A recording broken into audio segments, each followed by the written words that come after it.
Chapter 5. The feast of the new yam was approaching and Umuofia was in a festival mood. It was an occasion for giving thanks to Ani, the earth goddess and the source of all fertility. Ani played a greater part in the life of the people than any other deity. She was the ultimate judge of morality and conduct. And what was more, she was in close communion with the departed fathers of the clan whose bodies had been committed to earth. The feast of the new yam was held every year before the harvest began, to honor the earth goddess and the ancestral spirits of the clan. New yams could not be eaten until some had first been offered to these powers. Men and women, young and old, looked forward to the new yam festival because it began the season of plenty, the new year. On the last night before the festival, yams of the old year were all disposed of by those who still had them. The new year must begin with tasty, fresh yams and not the shriveled and fibrous crop of the previous year. All cooking pots, calabashes and wooden bowls were thoroughly washed, especially the wooden mortar in which yam was pounded. Yam fufu and vegetable soup was the chief food in the celebration. So much of it was cooked that, no matter how heavily the family ate or how many friends and relatives they invited from neighboring villages, there was always a large quantity of food left over at the end of the day. The story was always told of a wealthy man who set before his guests a mound of fufu so high that those who sat on one side could not see what was happening on the other, and it was not until late in the evening that one of them saw for the first time his in-law, who had arrived during the course of the meal and had fallen to on the opposite side. It was only then that they exchanged greetings and shook hands over what was left of the food. The New Yam Festival was thus an occasion for joy throughout Umuofia. And every man whose arm was strong, as the Igbo people say, was expected to invite large numbers of guests from far and wide. Okonkwo always asked his wives' relations, and since he now had 3 wives, his guests would make a fairly big crowd. But somehow Okonkwo could never become as enthusiastic over feasts as most people. He was a good eater and he could drink 1 or 2 fairly big gourds of palm wine. But he was always uncomfortable sitting around for days waiting for a feast or getting over it. He would be very much happier working on his farm. The festival was now only 3 days away. Okonkwo's wives had scrubbed the walls and the huts with red earth until they reflected light. They had then drawn patterns on them in white, yellow and dark green. They then set about painting themselves with camwood and drawing beautiful black patterns on their stomachs and on their backs. The children were also decorated, especially their hair, which was shaved in beautiful patterns. The 3 women talked excitedly about the relations who had been invited, and the children reveled in the thought of being spoiled by these visitors from the motherland. Ikonifuna was equally excited.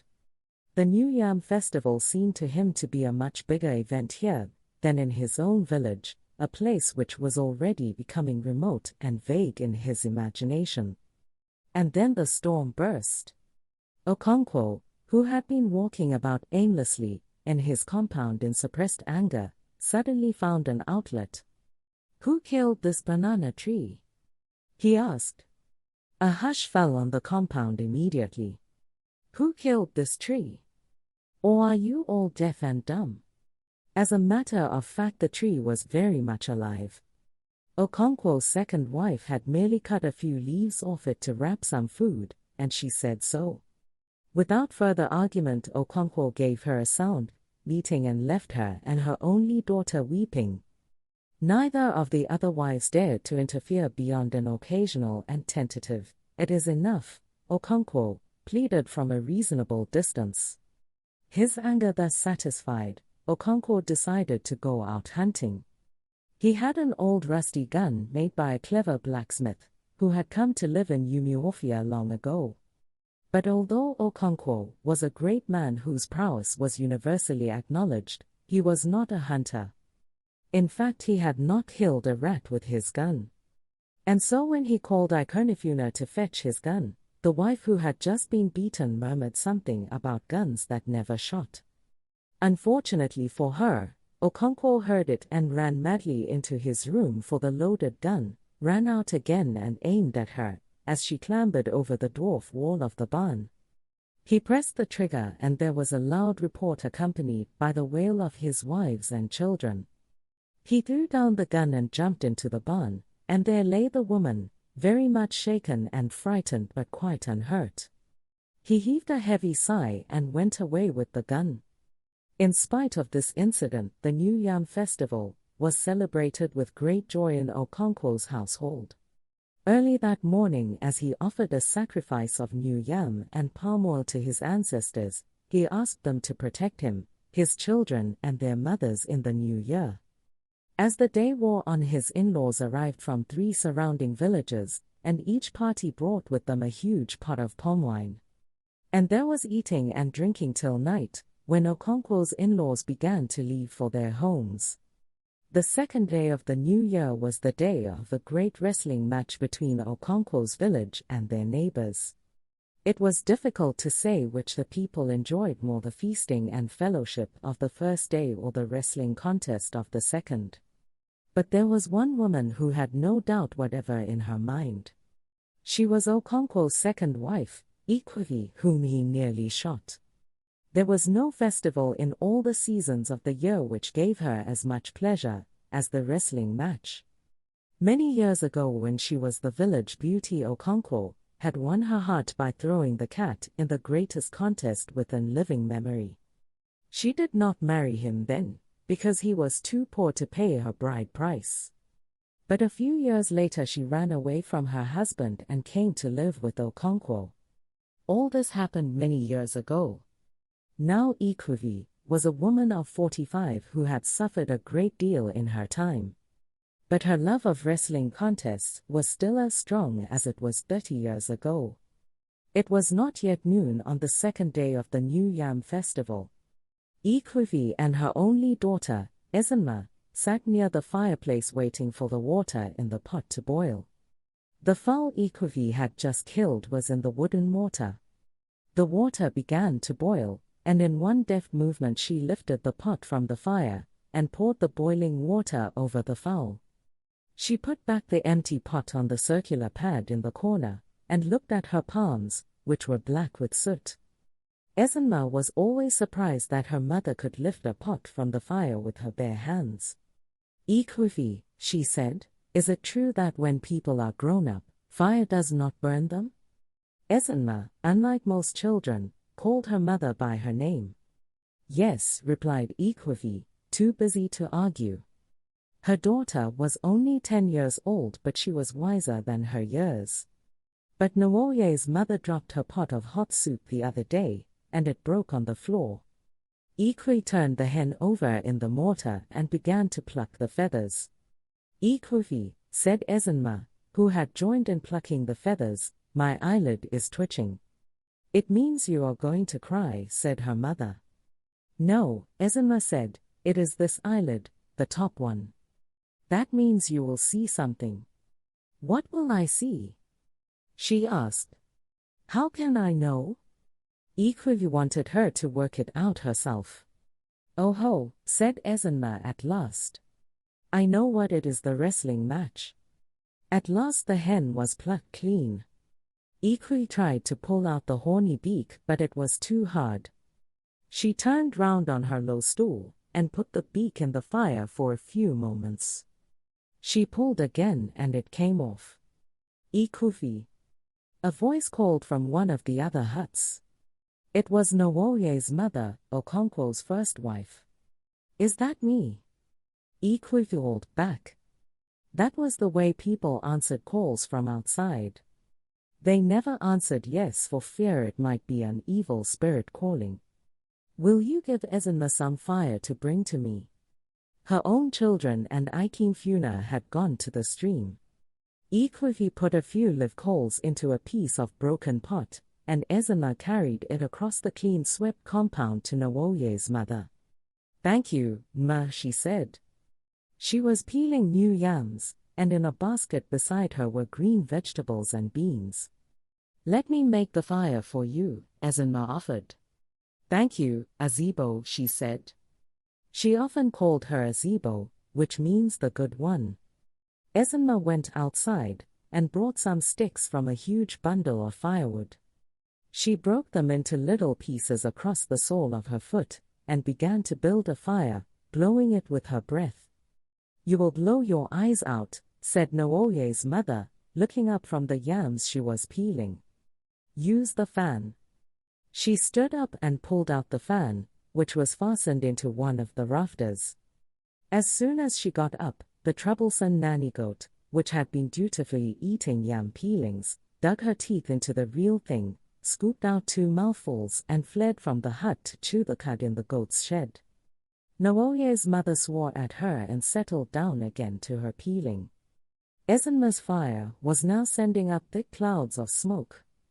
She went on fanning it until it burst into flames. Nooye's mother thanked her and she went back to her mother's hut. Just then the distant beating of drums began to reach them. It came from the direction of the I-10, the village playground. Every village had its own I-10, which was as old as the village itself and where all the great ceremonies and dances took place. The drums beat the unmistakable wrestling dance quick, light and gay, and it came floating on the wind. Okonkwo cleared his throat and moved his feet to the beat of the drums. It filled him with fire as it had always done from his youth. He trembled with the desire to conquer and subdue. It was like the desire for woman. "We shall be late for the wrestling," said Ezinma to her mother. "They will not begin until the sun goes down." "But they are beating the drums." "Yes. The drums begin at noon, but the wrestling waits until the sun begins to sink. Go and see if your father has brought out yams for the afternoon." "He has. Nooye's mother is already cooking." "Go and bring our own, then. We must cook quickly or we shall be late for the wrestling." Ezinma ran in the direction of the barn and brought back 2 yams from the dwarf wall. Ikwivi peeled the yams quickly. The troublesome nanny goat sniffed about, eating the peelings. She cut the yams into small pieces and began to prepare a pottage, using some of the chicken. At that moment they heard someone crying just outside their compound. It was very much like Achebe, Nooye's sister. "Is that not Achebe weeping?" Ikwivi called across the yard to Nooye's mother. "Yes," she replied. "She must have broken her water pot." The weeping was now quite close and soon the children filed in, carrying on their heads various sizes of pots suitable to their years. Okonkwo came first with the biggest pot, closely followed by Nooye and his 2 younger brothers. Achebe brought up the rear, her face streaming with tears. In her hand was the cloth pad on which the pot should have rested on her head. "What happened?" her mother asked, and Achebe told her mournful story. Her mother consoled her and promised to buy her another pot. Nooye's younger brothers were about to tell their mother the true story of the accident when Okonkwo looked at them sternly, and they held their peace. The fact was that Achebe had been making inyonga with her pot. She had balanced it on her head, folded her arms in front of her and began to sway her waist like a grown-up young lady. When the pot fell down and broke she burst out laughing. She only began to weep when they got near the iroko tree outside their compound. The drums were still beating, persistent and unchanging. Their sound was no longer a separate thing from the living village. It was like the pulsation of its heart. It throbbed in the air, in the sunshine, and even in the trees, and filled the village with excitement. Ikwivi ladled her husband's share of the pottage into a bowl, and covered it. Ezinma took it to him in his A. Okonkwo was sitting on a goatskin already eating his first wife's meal. Achebe, who had brought it from her mother's hut, sat on the floor waiting for him to finish. Ezinma placed her mother's dish before him and sat with Achebe. "Sit like a woman," Okonkwo shouted at her. Ezinma brought her 2 legs together and stretched them in front of her. "Father, will you go to see the wrestling?" Ezinma asked after a suitable interval. "Yes," he answered. "Will you go?" "Yes." And after a pause she said, "Can I bring your chair for you?" "No, that is a boy's job." Okonkwo was specially fond of Ezinma. She looked very much like her mother, who was once the village beauty. But his fondness only showed on very rare occasions. "Abiageli broke her pot today," Ezinma said. "Yes, she has told me about it," Okonkwo said between mouthfuls. "Father," said Abiageli, "people should not talk when they are eating or pepper may go down the wrong way." "That is very true. Do you hear that, Ezinma? You are older than Abiageli, but she has more sense." He uncovered his second wife's dish and began to eat from it. Abiageli took the first dish and returned to her mother's hut. And then Nkechi came in, bringing the third dish. Nkechi was the daughter of Okonkwo's third wife.